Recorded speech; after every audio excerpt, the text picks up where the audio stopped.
টাকা দিয়ে বাড়ি উড়ায়, এই কারণে 2 দিন পর পর বাড়িঘর পুইরা জায়গা। আমরা কোনো কিছুই পাই নাই, খালি আয়া ফাইলাম শুধু কয়লা, আর কিছুই নেই। এখানে মানুষ তো ভালো না, এখানে মানুষ সুদের টাকা দিয়ে বাড়ি করে, ঠিক আছে, জায়গায় জায়গায় জোয়ার বুট বসায়, জায়গায় জায়গায় সুদের বাড়ি করে, সুদে লাগায় টাকা, জায়গায় ঘরের লগে জোয়ার বুট বসায়, জোয়ার টাকা দিয়ে বাড়ি উড়ায়, সুদের টাকা দিয়ে বাড়ি উড়ায়, এই কারণে 2 দিন পর পর বাড়িঘর পুইরা জায়গা। এই কারণে আল্লাহ 2 দিন পর পর বাড়িঘর এরকম করে, তা মানুষ বুঝে না। তা মানুষ সুদের টাকা দিয়ে বাড়িঘর করতে করতে আজকে 3 তলা 4 তলা করে, ঠিক আছে।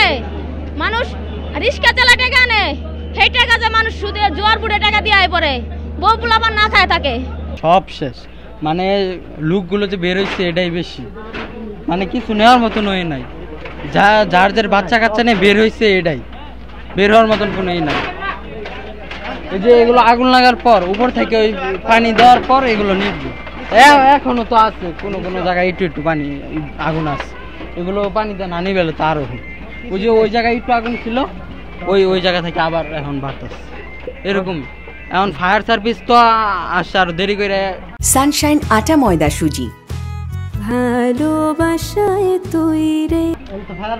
সব জায়গায় তো পাইপ তার, কারেন্টের তার, এর লাগিয়া গাড়ি ঢুকতে পারে না। আর আসে অমনি দেরি করে গাড়ি ঢুকতে পারে না, পানির কোনো এ নাই। ডিল থেকে পানি নিতে যায়, পাইপে জাম পাইয়া যায়, এর লাগে আরো দেরি হয়েছে। আমি কর্তৃপক্ষকে জানাতে চাই যে এগুলো যেন আর না হয়, তারা দেখবে যেন ওই যে পানির একটা ব্যবস্থা করে রাখে, প্রত্যেকটা জায়গায় জায়গায় যেন একটা পানির ব্যবস্থা করে থাকে। কিচ্ছু নাই, সব কিছু নিশ্চয় হয়েছে। আমরা গেছি কাজে থেকে আইসা দিই আগুন জ্বলা গেছে, কোনো মতো পোলাপান্ডি নিয়ে জীবনটা খালি কোনো মতো রক্ষা করছি। আমরা এবারে নিশ্চয় পথে বয়ে পড়ছি। আপনাদের কাছে আমরা অনুরোধ করে কই, আমাদের কিছু আপনারা অসহায়ের পাশে একটু হেল্প করবেন, আমরা যে গরিব মানুষ খায়া কোনো মতো যে বাঁচতে পারি, আমরা এটি আশা ব্যর্থতা আপনাদের কাছে আকুতুলভাবে অনুরোধ করে জানাইলাম। আমরা কোনো কিছুই পাই নাই, খালি আয়া ফাইলাম শুধু কয়লা, আর কিছুই নেই। আমরা আয়া সব কিছু দেখলাম, কিছু নাই, খালি নেওয়ার মতো কিছু নেই, খালি নেওয়ার মতো যে জানডা আছে এটাই, আর কিছু নাই। আমগর অবস্থা বড়ই করুন। আমগর যে সামান্য থাকা খাওয়ার মতো একটু খাট সুকেস 500-400 টাকা দিয়ে সবাই একটা আলমারি, খাট সুকেস, টেবিল কিনছি, এইসব কোনো কিছু নাই।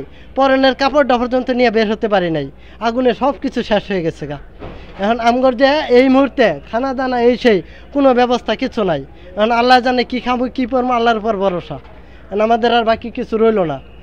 যাইটুকু একটু জায়গা ছিল 500-1000 টাকা দিয়ে জমা দিন আনি দিন খাই, এগুলা দিয়ে একটু খাট সুকেস টেবিল এই সেই কিনছিলাম, কিচ্ছু নাই বলতে কিচ্ছু নাই, শুধু আল্লাহর উপর ভরসা, আল্লাহ যা করে তাই।